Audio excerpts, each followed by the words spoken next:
Bonsoir, bonjour, bienvenue pour la carte conseil en 5 minutes. Je vais essayer pour la journée du mercredi 23 mars 2022. Aujourd'hui, je vais tirer la carte conseil depuis l'oracle Mission de vie d'Isabelle Serre.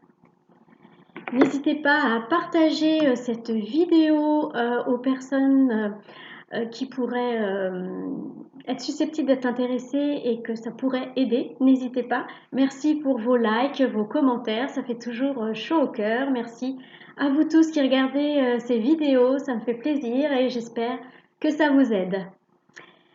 C'est parti!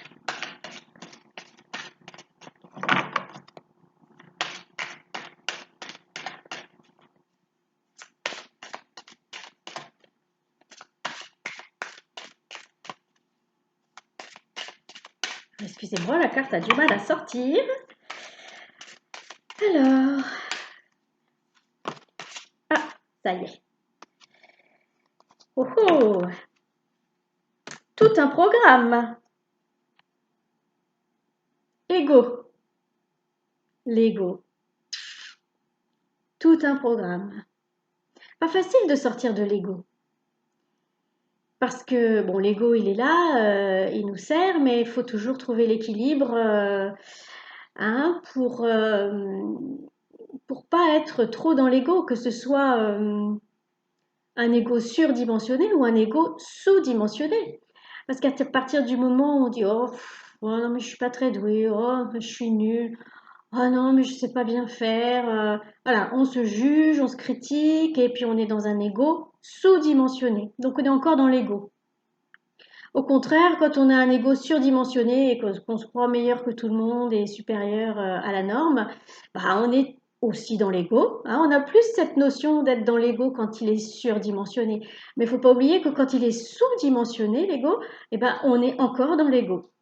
Donc le but, c'est vraiment de trouver un équilibre entre ces deux extrêmes et s'accepter tel que nous sommes.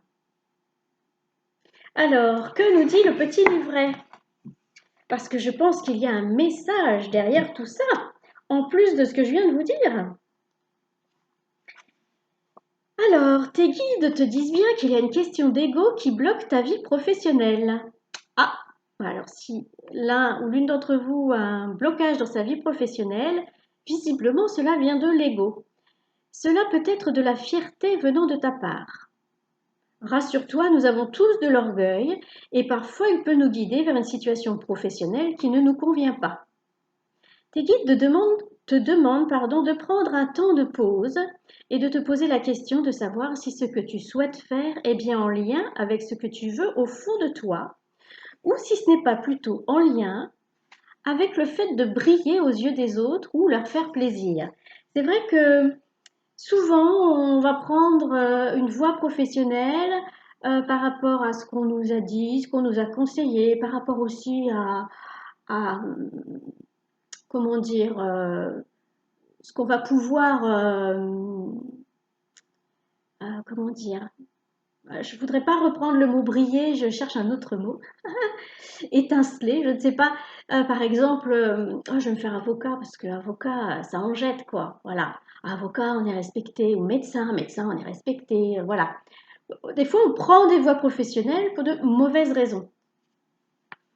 Si tel est le cas, les événements imprévus que tu as actuellement sont des signes que tu ne prends pas le bon chemin et que tu n'es pas connecté avec ta beauté d'âme. Voilà, donc si vous rencontrez des soucis dans votre vie professionnelle et que ça fait écho en vous, hein, ce que l'on est en train de vous dire là, c'est que visiblement vous n'avez pas choisi la bonne voie parce qu'elle n'est pas en accord avec votre âme et vos besoins d'âme et surtout ce que votre âme est prête à apporter au monde.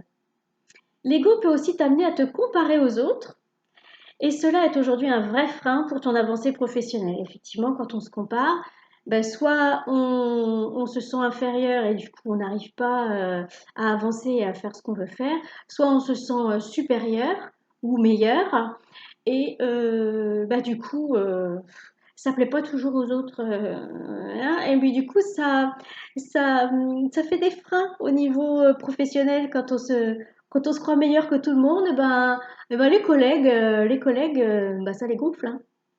Il n'y a pas d'autre mot, hein. Alors, car tu te perds dans l'observation de ce que font les autres et cela t'empêche d'être vraiment toi. Tout à fait. Et oui, parce que à se comparer, alors on va se dire, ah bah elle a plus de créativité que moi, ou alors lui, c'est vraiment une mine d'idées, ou alors qu'est-ce qu'il écrit bien, moi je sais pas écrire comme ça.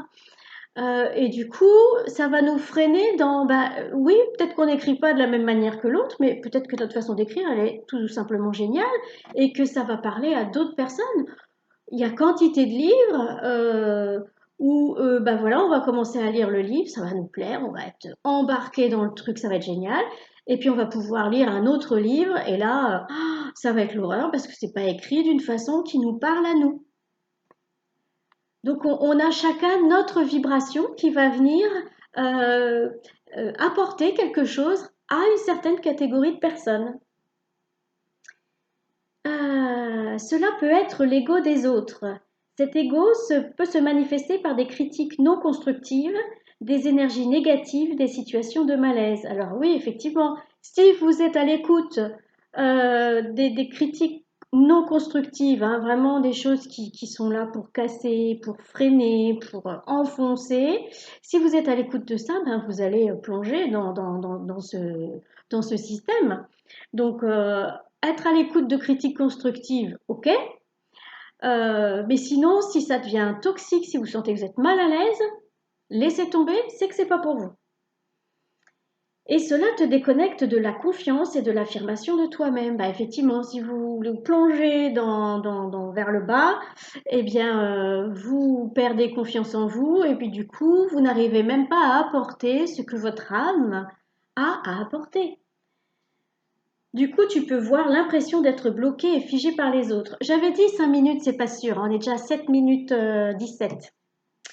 Je vais aller un peu plus vite, hein. Et surtout, cela peut provoquer du retard dans la réalisation de tes projets et tu dois y faire attention en te concentrant sur ce que tu souhaites véritablement sans te soucier des attentes des autres, ni des attentes de soi-même. Je pense à quelqu'un en particulier qui a du mal à se lancer parce qu'elle est toujours en attente d'une validation de ce qu'elle fait, d'une approbation, d'un signe qui va venir confirmer, et je pense que la personne va se reconnaître si elle écoute cette vidéo, d'un signe qui va venir confirmer, oui, oui, c'est bien. Il faut qu'elle se fasse confiance et c'est en comment dire, à force de se faire confiance, sa confiance va se développer et elle aura plus besoin d'approbation ni des autres, mais cette personne à laquelle je pense n'attend pas l'approbation des autres, mais surtout elle n'aura plus besoin de l'approbation pour soi-même, d'une confirmation pour elle-même. Alors, tant que tu es dans l'amour, tant que tu es dans l'amour et dans le respect de toi-même et des autres, alors tu as le droit de tout faire. Voilà, bah, c'est tout simple. Être dans l'amour, voilà, toujours dans l'amour, la bienveillance et le respect de soi-même et des autres. Il faut s'aimer soi-même, il faut aimer les autres et il faut se respecter nous-mêmes et les autres. Alors, je vais lire quand même, hein, il y a marqué en dessous de Ego 4 mois. Tes guides te disent bien que le temps d'attente est bientôt terminé, car tout se met en place dans ta vie professionnelle dans les 4 mois à venir au maximum. Donc ça peut être dans un mois, ou deux, ou dans une semaine. D'ici à 4 mois, tu vas avoir la confirmation de tes choix. D'ici à 4 mois, tu vas pouvoir te reposer et profiter de ta situation professionnelle que tu as créée. Tu vas te sentir épanoui et surtout très heureux car tu seras dans une situation que tu auras souhaitée. Moi, je connais quelqu'un qui est en train de quitter son emploi pour aller vers ce, ce à quoi son âme l'appelle, hein. Et je pense qu'elle est concernée aussi, hein. Ça a été dur pour elle de quitter son emploi, mais c'est une vraie libération pour elle aussi, hein. Tes guides te demandent de garder confiance en toi et dans les promesses que tu as faites à toi-même. Tu es dans le vrai, quoi qu'il se passe, tes guides te disent bien que tout est juste. Tes guides te disent bien que tout est juste. Comme on a vu avant-hier matin, Oh, je ne sais plus où on en est, hein. Oui, pour la journée d'hier, qu'on est toujours sur le bon chemin. Tu as acquis de nouvelles compétences et connaissances et cela donnera lieu à un réel aboutissement dans les 4 mois au maximum. Alors ça, c'est plutôt positif, hein? Donc, on lâche l'ego, on lâche l'attente d'approbation de l'extérieur et on fait confiance à son âme, on fait confiance à ce qu'on vibre, à ce qui nous anime. Et puis on va dans la direction de nos rêves. Voilà. Et d'ici 4 mois, bah, il y en a plein qui vont voir leurs rêves vraiment se concrétiser. Hein, je pense que les personnes qui regardent cette vidéo savent, comprennent, hein, qu'il s'agit d'elles. Je me sens d'ailleurs très concernée aussi, soit dit en passant. Et bien écoutez, je vous souhaite une très bonne introspection, une très bonne prise de confiance en vous, une très bonne, un très grand pas en avant pour vous. Lâchez prise avec l'ego, lâchez les critiques, même vos propres critiques. Soyez dans le non-jugement, dans la bienveillance pour vous et pour les autres. Et puis tout ira bien. Allez, à bientôt.